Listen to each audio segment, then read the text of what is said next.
I bring my own chair wherever I go. Okay, well, thank you for coming. I think this is a very appropriate room for the talk, because it's really a kind of ugly fascist architecture, and that's kind of the subject. There's no amplification, and I'll try to raise, but it's really hard to pitch for an hour. I've done that at times, and it really strains. So if you can't hear, just come sit down closer. There's plenty of room all around here, and sound is coming fairly soon, they say. And I can't move around because I'm a slave to the media here, as you can see. Okay. The title of the talk is Imperialism, Drugs, and Social Control. And the problem you have about talking about imperialism is that it's not accepted as a legitimate word by the major media, by our political leaders, by most of our mainstream academics. That is, they do not believe that imperialism, which has been and still is the most powerful force in the history of this world, in shaping the map of this world, they do not believe that it exists. If you say 19th century British imperialism, they'll say, oh, yes. Yeah. Or if you say Soviet imperialism, they'll say, oh, yes. But if you say U.S. imperialism or Western imperialism, they'll say, you're being ideological, aren't you? What are you talking about? Oh, do you have a conspiracy theory? Which reminds me, there's something I want to add to this lecture, but I forgot to. Just wait a second, since we're waiting for the sound.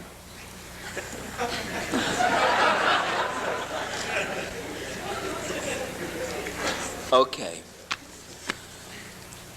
Imperialism,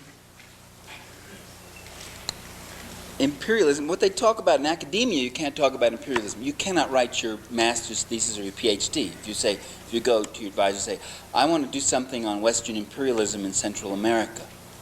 And they say, we don't like to do ideological things. You have to do scientific, empirical stuff, and that's not a real subject. So you say, well, can I do something on development theory and dependency theory? Oh, yeah, you could do that. So you call it development theory. But if you start talking about the realities of imperialism when you write that, they'll say, well, it seems to me you're being ideological again, not realizing how ideological they are in rejecting the terrible realities of what's going on in the world. Imperialism is when the ruling elites, the dominant interests of one country, control the land, the labor, the resources, the technology, the markets, and the wealth, the financial structure of another country, to the detriment of the ordinary people in the other country, and often to great cost to the people in the metropolitan country, in the imperialist country too. In other words, we aren't the benefits of U.S. imperialism in Central America. We help pay a lot of the overhead costs. We pay high taxes so they can have their global military machine to keep control of everything. See the media, they start clicking when you gesture. That's when they do. Go ahead, take a picture. Right? Is that right? I was talking for 10 minutes, the guy didn't do anything. But the minute I started listening, I'm going to click, click, click. Besides which, you're blocking Senator Garland's view, and that's really unforgivable. Okay, right. We pay, in terms of the high taxes, to pay for that global military machine which controls, which is set up. It really costs a lot of money to have 14 now, 14 aircraft carrier units. I mean, you don't get just an aircraft carrier. When you send out an aircraft carrier, you have to have destroyers and cruisers and all sorts of surveillance planes and protect it. It's a whole force. 14 aircraft carrier forces. 300 major military bases all around the world. We pay that. When you're worried about scholarships or you're not getting it, or high taxes or this, that, you got to understand that's where that money's going. And you're paying. You pay palpably. A lot of you I know have already worked and earned your first paycheck. Do you remember that sensation when you got that first paycheck and you looked at it and you said, there must be some mistake. And he said, no, there's no mistake. Here's the rest over here. We took off for this, for this, for that. We took off for the cruise missiles, for the new tactical air-to-surface missiles. We took off for the B-1 bomber and the B-2 bomber and all that. Well, we called it federal taxes, though. Well, that's what you're paying for, and that's coming palpably right out of the lives of our people. When we don't have money for roads, and we don't have money for hospitals, when we have to cut rehabilitation clinics for drug addicts, and we don't have the money for it. We don't have money for textbooks in schools in some parts of this country. It's because that money is going to pay for the overhead costs of imperialism, to protect and maintain a U.S. force throughout the world, to protect that class that George Bush belongs to protect his friends of that class. And to protect that class, you have to protect that system that serves that class. And to protect that system, you have to protect that military, that global military establishment that protects that system. We also pay in terms of the export of our jobs. Our jobs go to Central America, Asia, Africa. And General Motors closes down plants and eliminates jobs. What GM doesn't tell you is that when they close plants down here, they're opening plants in Indonesia and Brazil and South Korea and those places. For 15 years I've been hearing about General Motors closing plants, General Motors taking a beating, General Motors laying off workers, General Motors. That's it. What you don't know, yet last month the Fortune 500 came out, and the biggest, richest industrial corporation in America is what? General Motors. General Motors is the biggest. And General Motors now says, we're not an American corporation. We're international. We don't belong to any one country. Of course they don't want to belong to any one country. They want to be above the laws of all countries. They're up there. But when their interests are at stake, then they do come, they get very socialistic. They come to the public treasury, to the public taxes, and they ask for our money to build up the public military forces to protect their private wealth. That's what imperialism is about. We also pay in the neglect of social needs in our country. We also pay that the lives of our sons and daughters, our brothers and sisters are put at risk and killed. We have now in Iraq already lost 42 military personnel, plus one suicide, 43. And there hasn't been any war yet. The other sufferers of imperialism are the peoples of the third world, those who must work at subsistence wages when they're lucky enough to get a job, who suffer terrible neglected social needs. There are parts of Central America where whole chunks of the population have absolutely no access to a single hospital or health clinic or anything of the sort. They suffer political repression. They suffer environmental devastation. We always think of the environment as being devastated in industrial areas like LA or New York or in the industrialized world. But you should go to the third world. The land is in a state of shock. There are no environmental protections against the massive use of pesticides. There's no occupational safety laws, no minimum wage laws, none of those things. The result of all that, though, are profit rates of exploitation that are 200% and 300% higher than they are even in the United States or Western Europe. So that's what imperialism is about. Now, to justify that arrangement, for almost 80 years, the United States and other Western countries have used the Bolshevik menace.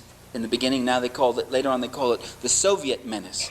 That is, we had to maintain this great military machine to meet the Soviet challenge.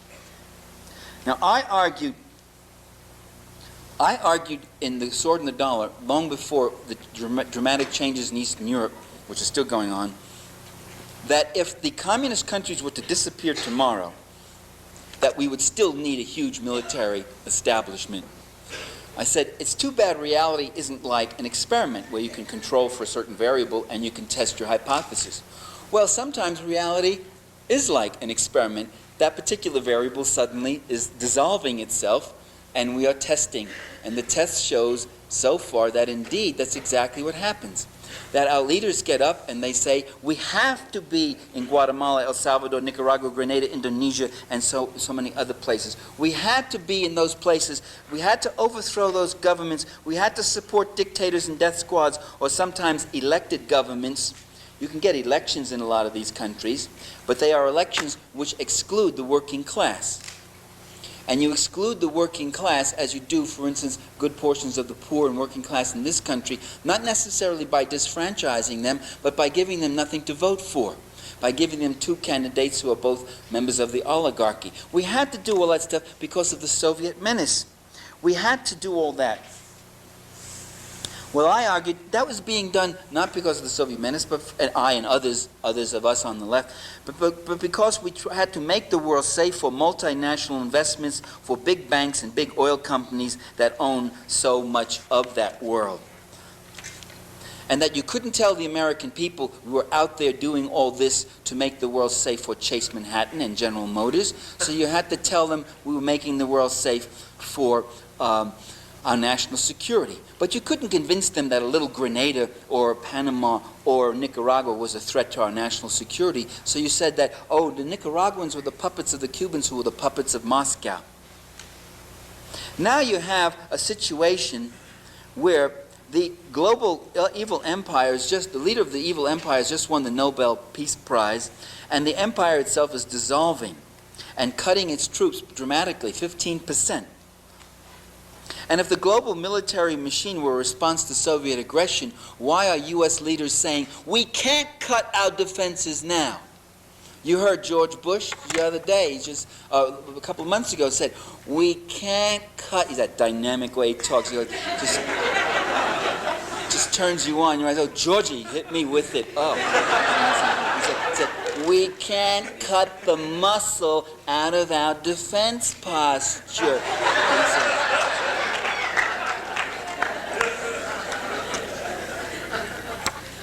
Admiral Trust, who's Chief of Naval Operations, the highest ranking officer of the U.S. Navy in this country, said, the function of the U.S. Navy is not merely to defend us from the Soviet Union. We have many other functions. I said, oh, that's interesting. I always thought it was the Soviet menace. No. The Navy has to show the flag in different places. Now, that's an interesting phrase, show the flag. That's what we used to call imperialism, gunboat diplomacy, where you go bring your battleship into an area and you show the flag and you intimidate the people there and you let them know we've got this power, and if you don't behave, we'll bombard your port and we'll do this and the other thing. And we have to also give support to U.S. forces in regional conflicts. Read Third World National Liberation Wars. So they're saying we still need that global empire, that global military machine, because we have a global economic empire in which the multinational corporations invest and enrich themselves at great benefit to themselves, and sometimes at great cost to us. All the time at great cost to us. You can understand now why when Reagan went into the Persian Gulf with that fleet to protect the oil supply coming out during the Iran-Iraq war, and people said, wait a minute, this whole operation is costing us $2 for every dollar's worth of oil we're taking out. That's a losing proposition. But Reagan kept doing it. Why? Because the $2 was being paid by you out of that little paycheck that you get. And the $1 went to the oil cartels. And people said, wait a minute. About 18% of that, or what was it, 12% of that oil comes here. The rest of it goes to France and Japan and Germany and other places. That's right, they're not protecting your oil supply. They're protecting, and they're not protecting Japan and France's oil supply. They're protecting the oil supply of the Seven Sisters, the giant oil companies. They're protecting Gulf and Exxon and Mobil and British Petroleum, and that's what they're doing. And they'll spend $2 of your money to protect $1 of their money. They'll spend $3, $4, $5 of your money. Money is no object when it's your money protecting my money. So that's what it's about. There's another reason why they have to keep this global military machine, and that's because it happens to be one of the greatest sources of domestic capital investment right here In America, military spending is an essential part of this economy. It also is the single most profitable part. It is heavily subsidized. There are guaranteed cost overruns. There's non-competitive bidding for contracts. It represents a form of government spending that business can live with. You see, it's like any other private contract that business gets. They get a contract for, to build a building or to build tanks. That's profits for them. It's very different from government spending that goes into the non-profit public sector for human services and such. When you expand that sector, the more you expand that sector, the more you're saying we could do much of this, we can carry on much of the business of living without someone having to make profits from it. But in military spending, there are very direct and immediate contract profits. And a military contract, by the way, is the best kind of profit. It's a contracted market. You see, if I'm making refrigerators, I have to worry about selling those refrigerators. But if I got this contract to make planes or tanks, it's already guaranteed from me. So it's really quite a deal. It doesn't cut into profits the way environmental controls do, or safety, health regulations, and all those other things that government might do to protect the quality of our lives. In fact, it increases profits. It also happens to be one of the greatest polluters around, the military. So those are the two reasons why, even if the Soviet Union disappears, and the Soviet Union cuts its military forces even more dramatically and withdraws from Eastern Europe as it is doing, our leaders will still argue that we need a military machine. Those are the two reasons: the military-industrial complex profits and the necessities of third world imperialism. But without the Soviet menace, without that justification, our leaders have to cast around for new enemies. And we get a whole cast of enemies.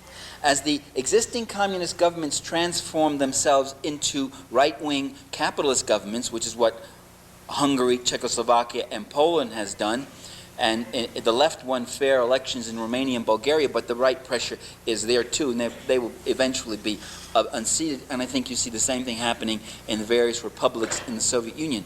As they convert into right-wing, retrograde, anti-Semitic, chauvinistic, ethnocentric, pro-Western imperialist governments, Hungary, Czechoslovakia, and Poland just voted with the United States to condemn human rights violations in Cuba. Czechoslovakia has never uttered a word since Havel has become president, has never uttered a word of condemnation of human rights in El Salvador or in Guatemala or in any of the other U.S. client states. Now, as you see that happening, who are going to be the new enemies to justify this global military machine that is rationally and definitely needed as a form of capital formation, capital investment, capital return, capital accumulation, and as an instrument of imperialism? Who is going to justify? What are you going to justify? You conjure up new enemies, and you start talking about terrorists, international terrorist rings, narco-terrorists, and international drug trade. By the way, there is a real international drug trade, and it is a terrible thing, and it is doing terrible things to our communities. You talk about Saddam Hussein as being worse than Hitler. He's worse than Hitler. Isn't that a good one? Iraq fits into this picture very nicely. What happens in Iraq is a situation where the U.S. can establish a military presence in the Middle East, and in fact is now talking about a new order in the Middle East of military alliances that will be like a NATO force.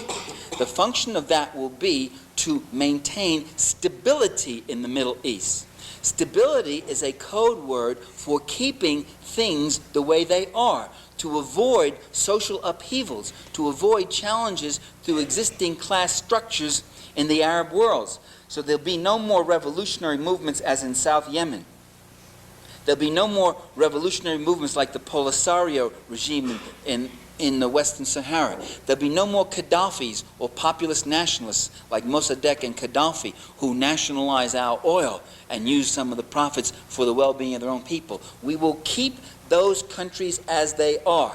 They will be client states with oppressive privileged social orders where a few monarchist feudal families control those countries, but they leave them wide open to the U.S. oil cartels. And this Saddam Hussein invasion of Kuwait is a perfect opportunity for George Bush to go in and create this military buildup and to keep the place safe for the oil cartels. And to maintain better opportunities for counterinsurgency should popular rebellions arise. And believe me, in countries like Saudi Arabia and a few others, you have very large, disgruntled, restive populations. You have a mass of people, Arabs, who see a very wealthy countries they live in, where a few families live in utter wealth at their expense, and they see none of it coming down on them in many cases. There's another function for this invasion, and that is, by invasion I mean 200,000 U.S. forces going into Saudi Arabia for this military intervention, and that is to maintain popularity at home. Alexander Hamilton wrote in Federalist Paper number 6 that political leaders will very often start wars abroad or engage in confrontations abroad against adversaries in other countries so as to activate popularity at home. I've been doing a very elaborate study of that now, and it's amazing the cases. I've been looking at the instances of U.S. bellicose diplomacy in the 1890s. The same kind of things, a number of instances where U.S. diplomacy was utterly truculent, where there was no really question of national security or national interest involved, and yet getting involved, and at the same time putting a cap on the kinds of domestic grievances that were going on. And I could show you some quotes. I didn't bring it, it's another whole lecture, but quotes by political leaders saying, we can knock the pus out of this anarchistic, socialistic, populistic boil that's affecting our political surface by getting into a good war with Britain over Venezuela, 1895. Senator from Virginia, forget his name, saying things like that. It'll be great to get the people to rally around the flag. And the function of these foreign wars is to activate that national chauvinism. Or if not necessarily to activate it, to blur out and mute the honest domestic grievances that people may have. Make it harder for those things to be heard by waving the flag and saying, we're facing a crisis, we're in a confrontation. And so those bread and butter grievances are put aside. U.S. Consul General in Havana, Fitzhugh Lee, writing to President Cleveland in 1896, we ought to have a war with Spain. It would free the American people from their imaginary ills. That's almost a direct quote. I'm writing a book on this subject now. Fitzhugh Lee, former slave owner, former governor of Virginia, ex-Confederate general, nephew of Robert E. Lee, talks about the grievances that Americans were feeling in the 1890s, the massive strikes, the hunger, the malnutrition, the farmers' rebellions, the marches of the poor to Washington, call those grievances imaginary ills. And a war with Spain would distract them from those imaginary ills, and it would certainly push those issues out of the way as the newspapers would be filled with war news. Does it sound familiar to you? A way of fence mending, of strengthening my party's fortunes. Richard Hofstadter, historian, writing 30 years ago that these confrontations were a method of strengthening the political fortunes of political leaders and men's spending and extending the fortunes of their particular party. Writing well before George Bush. And so with this invasion, George Bush has gotten the S&L things off the front pages. You know, he was taking a beating in July. The revelations were coming out one after the other after the other. Neil Bush was in it and so forth. And the momentum on that was something. His popularity had plunged 20 points. And it plunged again with the budget mess, where he came out and with an honesty that is utterly uncharacteristic of him said, no taxes for the wealthy, and kept saying that again and again. And now he's immediately conjuring up this other thing again in the week before elections, talking about, I'm sick of it. The same kind of things. You know, I sit in the National Archives all day reading through these State Department reports and cables and all that, and I come out and look at the newspapers, and I almost have to laugh. It's a kind of a bitter, ironic laugh. The same kinds of rhetoric. We are reaching the end of our patience. The demands of humanity necessitate us acting. We can no longer stand idly by while these terrible atrocities go on, etc., etc. What you also do with things like the Iraq intervention is you conjure up again the image that there's a world of adversaries out there. And you can get Defense Secretary Cheney then saying, let's put all those military cuts that you Congress wanted to do, let's put them on hold. Our boys are out there on the firing line, on the front line. And while they're there facing this Hitler demonic maniac, Saddam Hussein, the worse than Hitler, worse than Genghis Khan, worse than anything that's ever existed anywhere ever in the whole world, while our boys are facing that monster, you can't deny them a single hand grenade or aircraft carrier. Can you, Congressman? Well, I guess not. Especially if the naval base is in my district. Well, that's called a community of interests. Right? So, the peace dividend that we were just talking about a couple of months ago, there's no more peace dividend. There's not going to be a peace dividend. They were talking about $50 billion peace dividend. What a big dividend, huh? That's what the Pentagon spends in about a month and a half. $50 billion dividend we were going to get. No more. Senator Nunn on McNeil-Lehrer says, when he's asked, how much is this Iraq thing going to cost, this Middle East intervention? He said, it's going to cost $50 billion. I'm sitting there going, goodbye, peace dividend. $50 billion, he says, if there's no fighting. And even Robert McNeil, who's I mean, America's greatest soporific, I mean, he's a placid, he said, 50 billion? I mean, he actually had some human affect. 50 billion, did you say? Yes. And so that's where this money's going. And they can say, well, we can forget about all your peace cuts and peace dividends and wanting to waste that money on things like clean air and clean air bills and whatever. And so you have another thing you have at this time to maintain this image of a world of adversaries and to maintain the global military machine, and also to serve as an excuse for counterinsurgency, is the war on drugs. The war on drugs is mostly a phony war, I would argue. It's a cover for imperialism, and it's a cover for the CIA's own drug dealing. It's also a cover for the war against political dissidents in various countries. America's Watch report, October 31st, 1990.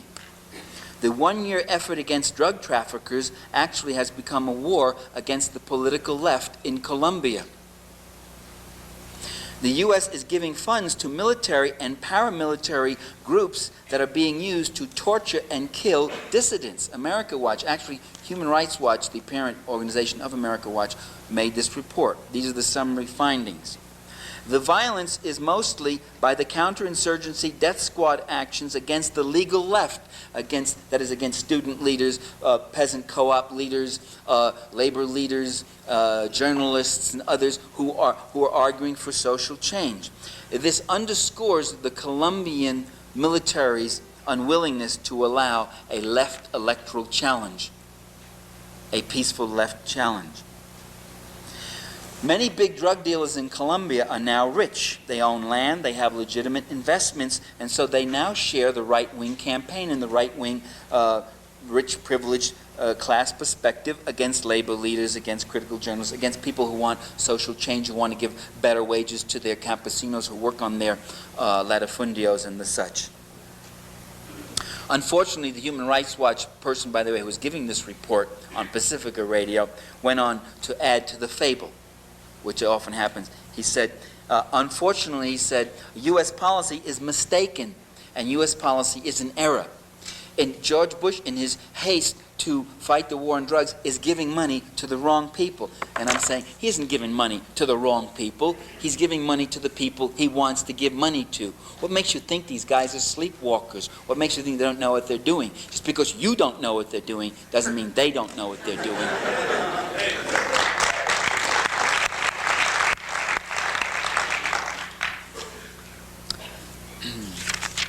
Take the case of Panama.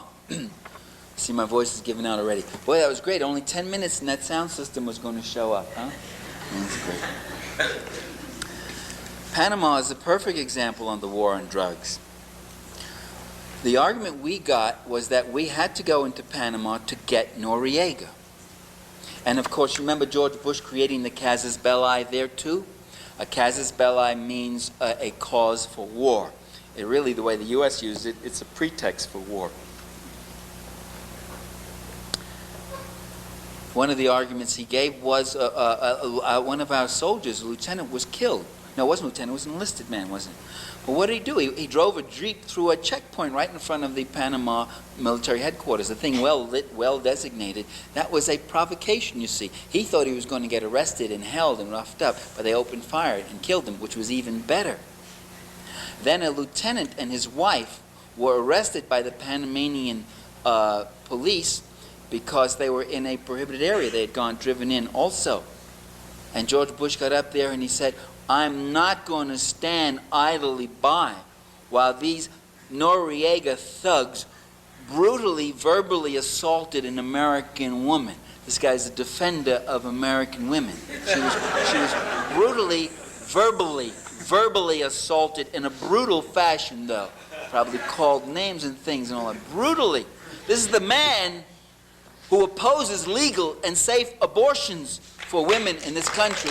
This is the man who just vetoed, the first president just vetoed the Civil Rights Act, which he called the quota system, which had no quotas in it, which had been rewritten and watered down in some 20 different places by his specifications, and still he vetoed it to play to the white backlash, convincing all sorts of people in this country that there's a quota system, that there are these women and minorities going around who want special treatment, who aren't qualified for these jobs. When that act was trying to get at something else, it wasn't favorable treatment, it was equal treatment. That's what the civil rights is about. It's not to give quotas, it's not to give affirmative action or advantage, it's to stop the same old rotten discrimination in hiring, promotion, training, evaluations, and job treatments. That's what the act was about. This is the guy who now comes around and pretends he's the defender of American women. What a hypocrite! That's all he is, a liar and a hypocrite.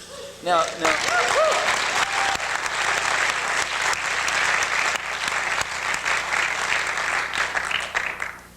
So they went in to get Noriega. Well, you know, they're still there.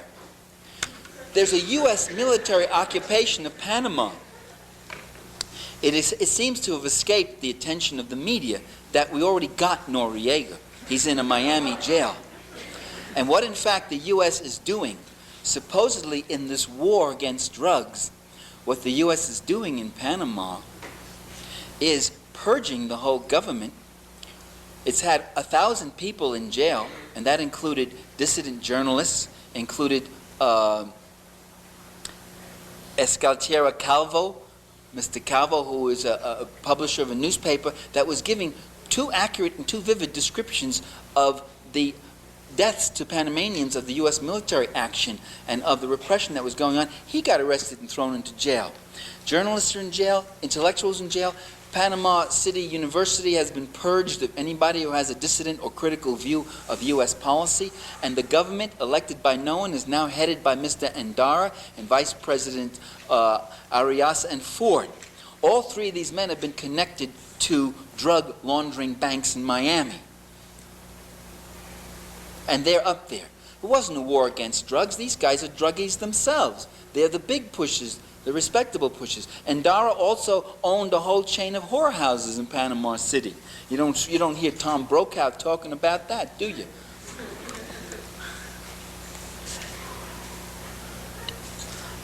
So drug dealing is a way of, it's an excuse for overthrowing governments, and the Noriega government was a populist nationalist government. That's what was wrong with it. It wasn't the drugs. It was that it was a populist nationalist government. The Panamanian Defense Force was a left force. They used to shake down the big banks and corporations in Panama and take money. It was like a Huey Long operation. Put a little in my pocket, a little for the boys. But they also would start these social programs for people, some of which were pretty good, including a social security program in Panama. You tell me what Salvadoran has social security? What Guatemalan has social security? And that's why they went after them. Because they were populist nationalists, because they were going that Gaddafi, Mossadegh, Sukarno route. They weren't communists at all, but they were just doing that sort of thing. Drug dealing is also by the way, official drug dealing, the massive, not the retail stuff, but the wholesale stuff that the CIA and the other intelligence operations do, is also a way of winning and bribing and keeping friends, the kind that kill and make the world safe for the multinationals. I remember when Ramon Rodriguez appeared before Senator Kerry's committee. And they said, "What are you doing now, Ramon Rodriguez?" He said, "I'm doing 20 years for drug laundering." He said, "Oh, how much did you handle a week?" He said, "I used to handle about $10 million in cash a week." Can you imagine the size of this guy's suitcases? And I used to go in and out of these countries. And they said, "What countries besides Panama did you go to, if any?" He said, "Well, Senator," he said, "I went to Peru, Ecuador, Colombia, Guatemala, El Salvador, Costa Rica, Dominican Republic." He named them all. And he said, "And who did you deal with there?" And he said, "Well, I dealt with top executive leaders and in many cases top military leaders of all these countries. So if you want a war on drugs, why don't you go and catch the right-wing fascists who are doing all this stuff in these countries? They don't want a war on drugs. Those guys are on the drug payroll." Senator D'Amato said, Senator D'Amato, the guy's got such a polish and poise. He says, "How did you get through customs with all that money?" And I'm sitting there, I'm saying, "Schmuck, get through customs." And Ramon Rodriguez says, "Well, really, Senator, when you have $10 million, you don't go through customs. They have, helicopters and limousines for you and all that, and they have other special." He said, "Oh, yeah, I see."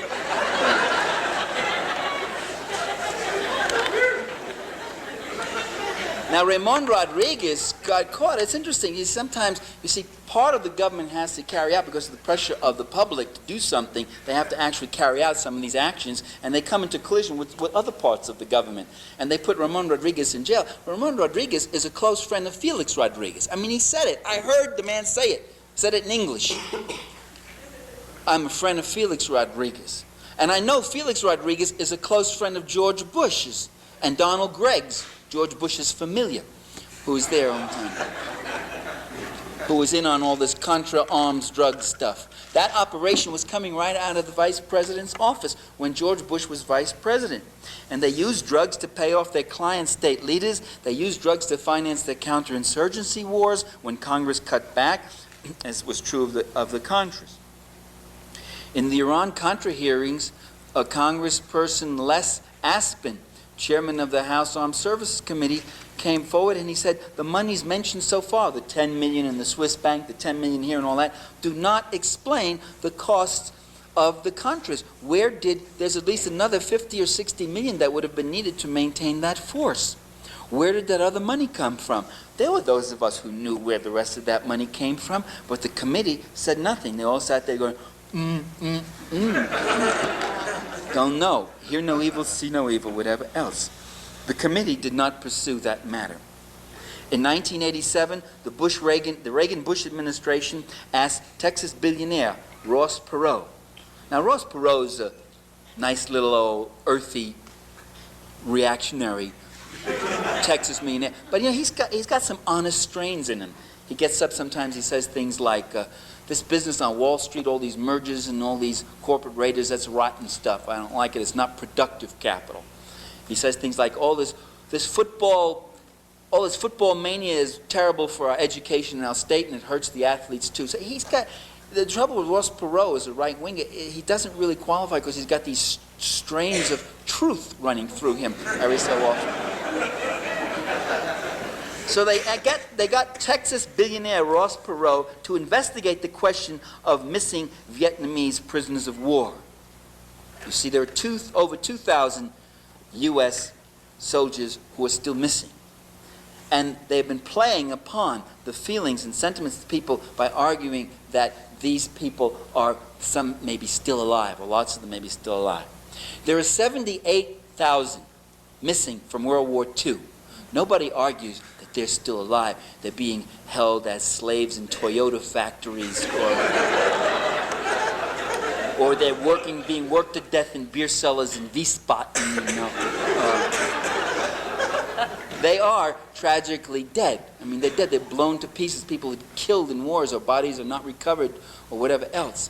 But they've been playing on this, trying to account for these 2,000 missing bodies, as if the Vietnamese had an interest in keeping these guys, when the Vietnamese interest, of course, is in trying to establish normal trade, aid, and political and diplomatic relations with the U.S.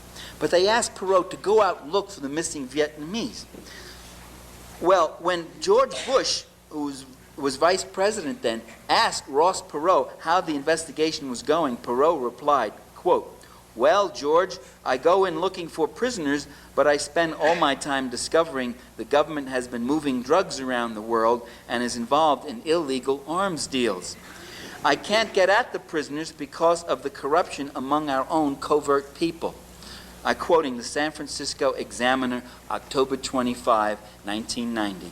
Carried that quote in big bold type over a Warren Hinkle piece. Now, Perot was then dropped like a hot potato by the Reagan administration. So this guy doesn't realize what the name of the game is, this thing. Once they realized that he was taking his assignment too seriously, and he was uttering truthful statements, that they had to get rid of him. Dropped him. In April 1988, a former intelligence aide to Noriega, Jose Blandon, told the Kerry Committee that arms were smuggled to the Nicaraguan Contras, while cocaine was smuggled from Colombia to the U.S. via Panama. It's a two-way thing. He also noted that the Costa Rican airstrips used for arms deliveries to the Contras also carried narcotic shipments to the U.S. Costa Rica has just made charges against John Hull and asking him to be extradited. I read a piece in the New York Times about last May, an article in the New York Times about John Hull and Costa Rican Congress saying this guy has been involved, we want him for drug smuggling, arms smuggling, drug smuggling, and murder. And they also named complicit with him. Do you know who they named? You don't know who they named because it was in the New York Times on page 25, and it was in about the 30th paragraph. Right there in the 30th paragraph. Well, you didn't see it. They also named Colonel North and Rob Owen. Rob Owen, who at that time was legislative assistant to Senator Dan Quayle of Indiana, who then became George Bush's vice presidential candidate. And there it was, right there in the 30th paragraph in the New York Times. Just 3 lines, just mentioned as a matter of fact, said they were complicit and they had been working with Hull. I said, isn't that interesting? Imagine if that was Jesse Jackson and the Sandinistas. You think it'd be back to just 2 lines there in the program?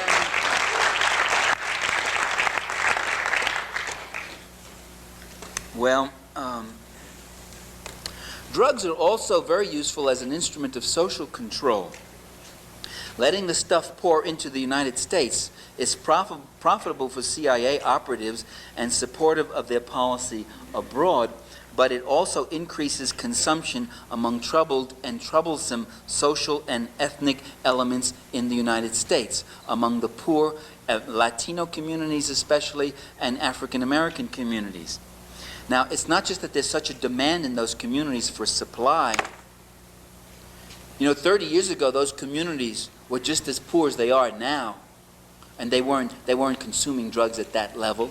They had all the social pathology they have now, and they weren't consuming drugs at that level because the drugs weren't pouring in. They weren't pouring in at such accessible prices the way they are now. So it's not only that demand creates a supply, but that supply creates a demand. The trick to any consumption, the first condition for any form of consumption is availability and accessibility. You have to get that product there before those publics and get it in plentiful supplies and make it and have it all around. And if you want to hear how people feel about legalization of drugs, forget Boulder, Colorado. Go to Harlem. See Black Men Against Crack. Go talk to them. Go to Southeast Washington, D.C., where I live. Now, we're not talking about legalizing marijuana. If you want to legalize marijuana, then use the English language and say marijuana. Don't say drugs. Because drugs to other people in this country means crack and ice and PCBs and heroin. It means the destruction of their communities. And it means they keep their kids locked up in the house after school, don't even let them out, because there's so much of the drugs around. It's all around, and the stuff is coming in. And the U.S. government is doing nothing. They're arresting the ponies. They're not going after the big guys. And that is a very functional thing, because those communities are totally immobilized by the drug plague. Instead of fighting and mobilizing against the Reagan cuts, they've been fighting for their lives against the drug infestation. Availability is the first condition, and if you legalize it, if you legalize availability, then if you legalize drugs, you make it all the more available and all the more accessible.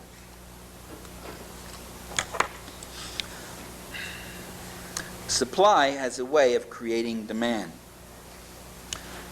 And what that does is you now have a whole generation of Latino men who are not joining the Young Lords, who are not joining protest groups, revolutionary groups as they did in the 60s. You got a whole generation of black men who are not joining the Black Panthers or some other groups like that. They're not causing trouble. They're too busy shooting each other up with guns and shooting themselves up with needles to be doing that. It's a very functional form of social control.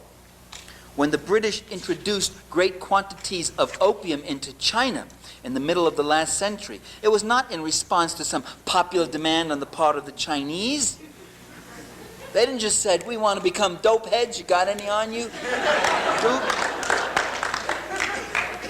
For the British, it was a devilishly convenient way of taking a product grown in one colony in India and Egypt and places like that and selling it in China to keep a vast population quiescent and doped up.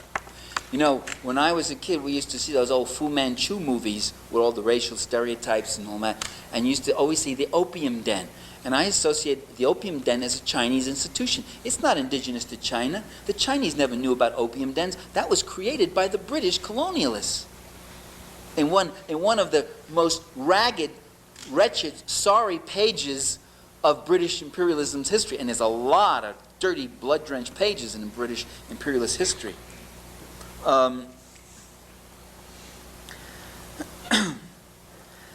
Well, we know what happened. The Opium Wars occurred. The Chinese took up arms to try to defend their communities. The same kind of desperate situation that communities in the inner cities facing today. Somehow they knew that just saying no wasn't going to do it. Somehow they knew that legalization wasn't enough. The British had indeed legalized it. The British legally distributed it everywhere, every place. Supply creating the demand. And the big suppliers were bringing in the stuff, and the British pushers were creating a demand. Well, supply is increasing at home and doing the same thing here. This explains why the very presidents, Bush and Reagan, who supposedly were dedicated to fighting a war on drugs, have done some very strange things with the drug budget. Ronald Reagan cut the DEA budget substantially. He caused the dismissal of 434 DEA employees, including 211 agents.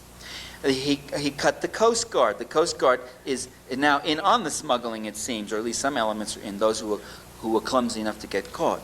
The U.S. Attorney's staff was cut by Ronald Reagan drastically, bringing a shortage of lawyers, causing the Justice Department to drop 60% of its drug and crime cases. This is under Ronald Reagan, who was supposedly, go ahead, I saw you go, who was supposedly fighting a war on drugs. You know how he was fighting a war on drugs? The way he fought everything else, with a few cheap PR slogans, with getting Nancy out there and saying, you don't really need drugs, she's saying, you see? When Bush came into office, he stepped into the presidency after a successful career as arms runner and drug pusher from the vice president's office. And not surprisingly, he hasn't done anything. He has restored none of the Reagan cuts, and he has initiated some of his own. He cut the Texas Border Patrol, even though at a time when it was discovered that the Mexican border was the greatest inflow of drugs coming in. He has sent money to Colombia and Peru, but as I pointed out earlier, it's not being used for drug enforcement, but for the militaries in those countries.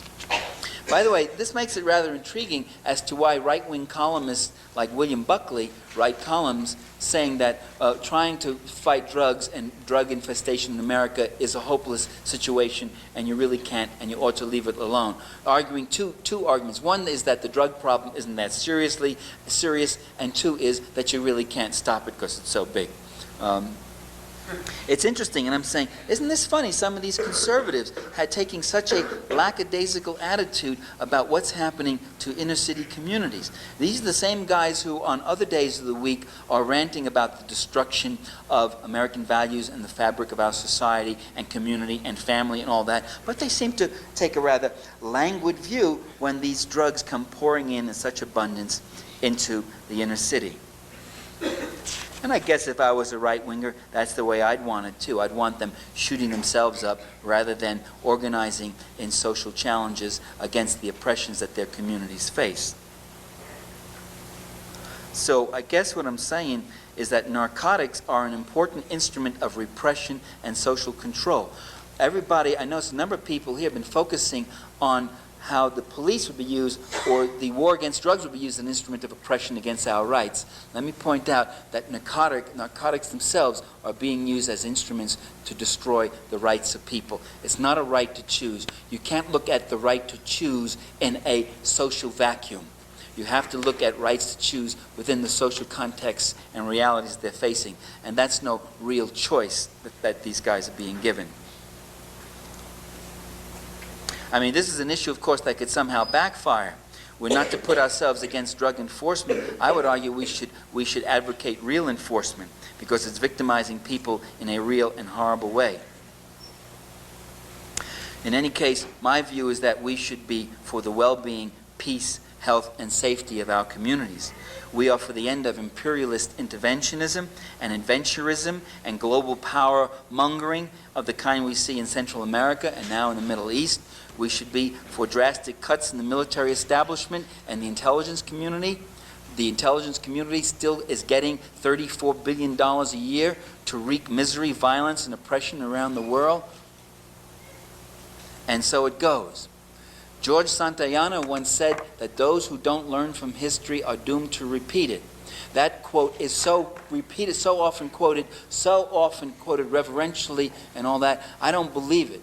At least I don't believe it in regard to our leaders and such. I don't believe they repeat these patterns because they don't read history, but because they know that history all too well. They know how these things happen. They develop these methods through trial and error. They develop new methods too with new situations, and they keep doing the things they do. If empires resemble each other in their lies and their hypocrisy and their violence and their crimes and their homicidal oppressions, if they resemble each other, it's not because the leaders ignored the history and just foolishly repeated it, the way that guy from America Watch was saying George Bush was doing with the funds to Colombia. It's because those leaders are doing the same things. They are facing the same set of social interests, roughly the same kinds of class conflicts, and they're doing those same kinds of things. And we've got to know that, and we've got to fight it in every way we can. The struggle against the imperialist drug dealers is an important part of the struggle for peace and democracy. And those are the two things we want, peace and democracy. But as much as we want peace, we're not afraid of struggle. Thank you.